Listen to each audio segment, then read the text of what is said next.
71% of Democrats now say that this person should go to prison. Who is that person? Besides Donald Trump. I was going to say only 70%. It can't be Trump. Yeah. Who? I believe I know the answer to this. Who is it? Elon Musk. Elon Musk. Elon frickin' Musk. They now want to put Elon Musk in prison. The guy that saved the climate? Saved the climate. Single-handedly did more for climate than anybody else on the planet. Yes, dare I see it, even more than Al Gore. Wow. Yeah. The guy who invented the internet? Yeah, he did. Yeah. I will say, if you're looking at this honestly, with the left-wing calculus, right, it is impossible to disagree with that he's done more than anyone else. I mean, he basically took electric cars from nothing, when no one wanted them, no one had them, and built the world's largest car company out of it. Not to mention what he's done with SpaceX, which also has a massive climate motivation. Yeah. Not to mention what he did with, what is it, Solar City, the solar company, that, solar roofs and solar panels. I mean, how many conservatives do we know that either own Teslas or have solar on their house now, or both? Yeah, and not because of the conservative turn necessarily to Elon Musk, which is part of it lately, but because he was the first person that actually made it work. Yeah. Now, it's just so you know, so you don't get all down in the mouth. When I say they want to put him in prison, you might say, what's the logical question there? 71% of Democrats want to put him in prison. The logical question is, why? What did he do? What's the crime? Yeah. No, it's actually 71% of Democrats now want to pass a law that puts him into prison. Oh. Yeah. So just when you thought it was bad, no, it's much worse. They want to retroactively put him in prison, not for a crime he committed, but for one they can make him commit, essentially. They are for a unidentified, nondescript law that would put him in prison. Wow! How far are you going to fall, Democrats, before you realize I might be on the wrong side? You now are for coming up with a law where the objective is put that guy in jail. I think there's no way to defend that. I'm just working on it just off the top of my head here, but I don't think I could find a way to defend. Would you ask Grok or ChatGPT?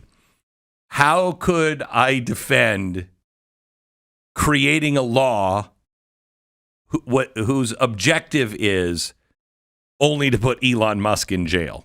How would I defend I have to ask Grok that question. I can't. Yeah. Okay, give me a defense of a law that of writing a law whose only objective is to put Elon Musk in jail. Let's see what Grok has to say, because I don't even think Grok could come up with it. Hopefully the answer is, I can't justify that. I'm going to get no, my Twitter account's going to get no reach after I type this sentence, but I'll watch. Anyway. I bet you it will come up with something. It plays fair with Elon Musk. It won't defend him. No, I know. I'm just saying some part of this algorithm's going to pick up. I'm trying to put Elon Musk in jail. Sure. Yeah. I'm not going to get any retweets for a month. Defending a law with the sole objective of jailing Elon Musk is a tough sell. But let's give it a shot by framing it in a way that might appeal to reason while acknowledging the obvious pitfalls.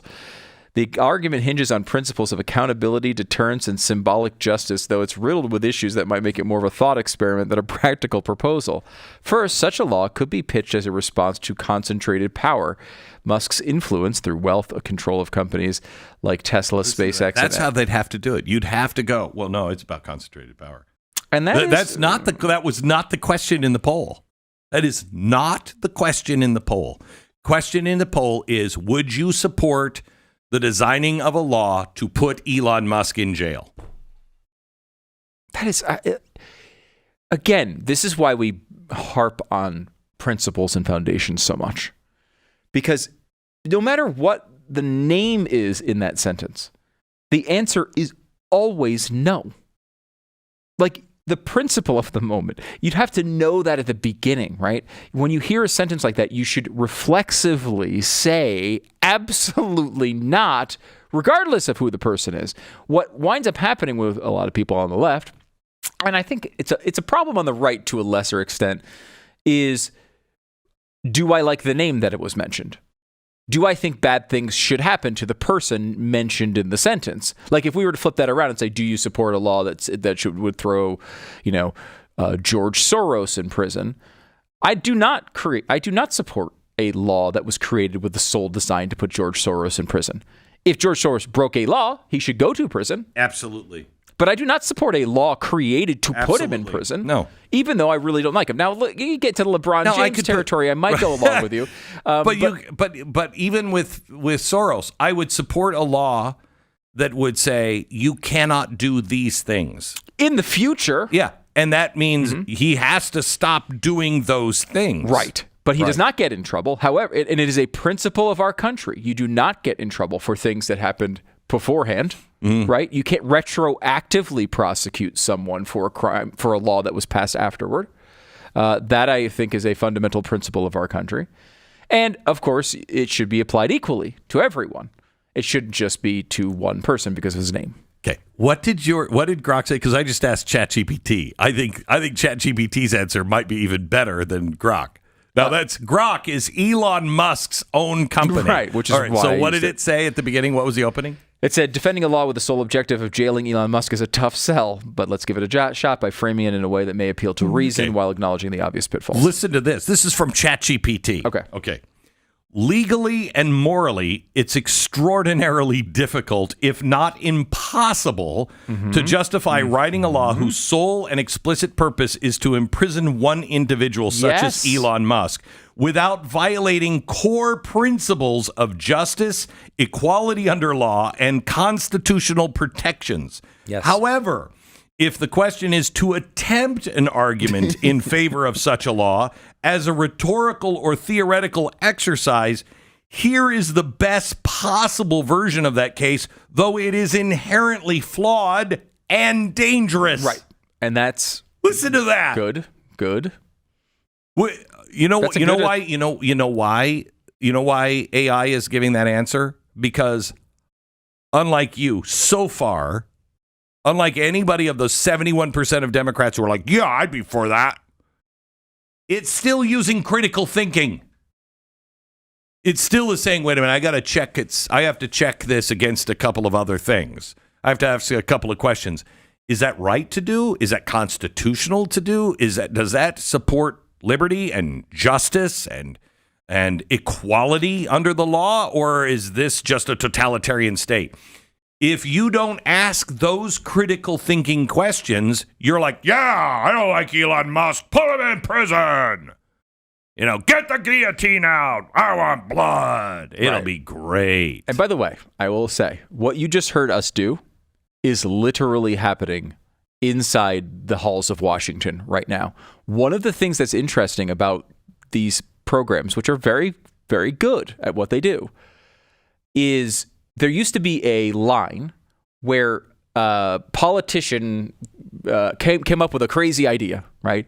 And they would prop it up there and they would say, hey, they would go to their attorneys and say, could we do this? And the attorneys would typically say, no, of course not. You can't do that. Right.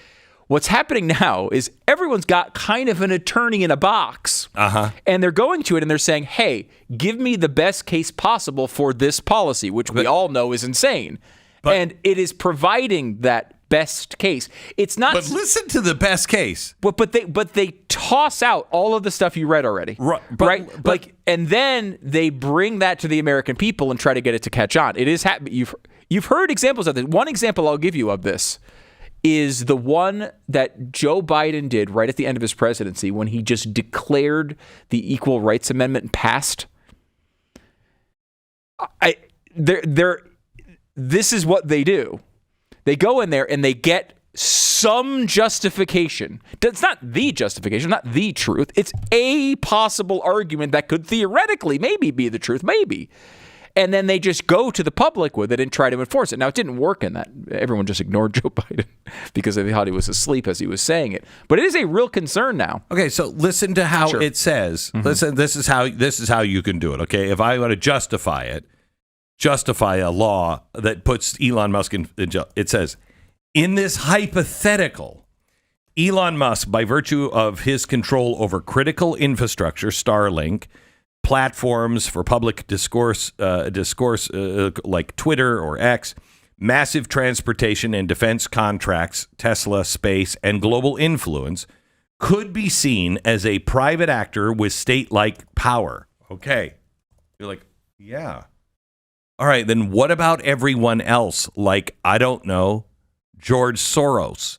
What about Jeff Bezos? What about anybody on your side? What about anybody? Once you cross this Rubicon, you don't go back. But anyway, could be seen as an actor with state-like power, but without state-level checks. If he repeatedly evades regulatory oversight or is found manipulating markets, weaponizing satellites in geopolitical conflicts, or undermining U.S. sovereignty through opaque foreign deals, Congress might argue that national interest justifies emergency action.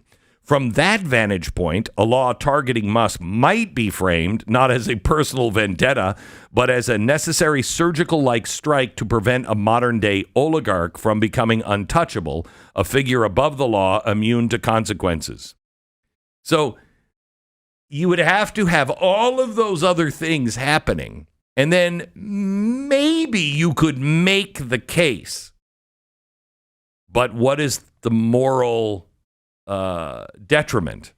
Then you just have opened the door for everybody going to jail, and you have no meaning behind law. You could write a law to make anybody go to jail, and that is the thing. Isn't that the thing that everybody's saying that they're trying to avoid? I know I'm trying to avoid that from the right and the left. I don't want laws to be personal. I want to be a nation of laws, not a nation of men. And men, what do men do? Well, when you're a nation not of laws and you're a nation of men, men can say that person needs to go to prison because I don't like that person. That's what a nation of men do. A nation of laws is what George Washington said we now have. We have a nation of laws and not a nation of men. A nation of laws don't allow you to single one individual out. It means you have to look to the law. Are they violating something? What are they doing that is violating the law? And if they're not violating the law, you just don't like it, well, then there's nothing you can do about it. Unless you want to start compromising your own values. Remember, gang, this cuts both ways. This is why everybody's like, well, look, Donald Trump, you can't put Joe Biden in jail. Yes, you can. But you wouldn't put Joe Biden in jail because he's Joe Biden. You put Joe Biden and his family in jail because they're criminals.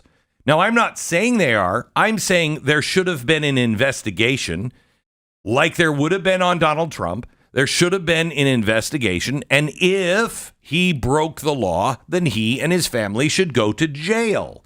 But not if he didn't break the law. You don't just make things up, Letitia James. I mean, this is what the left, this is what our friends who are Democrats need to understand.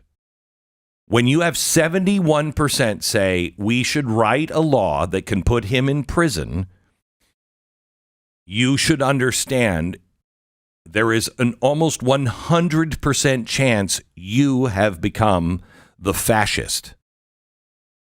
You cannot do that in a free country.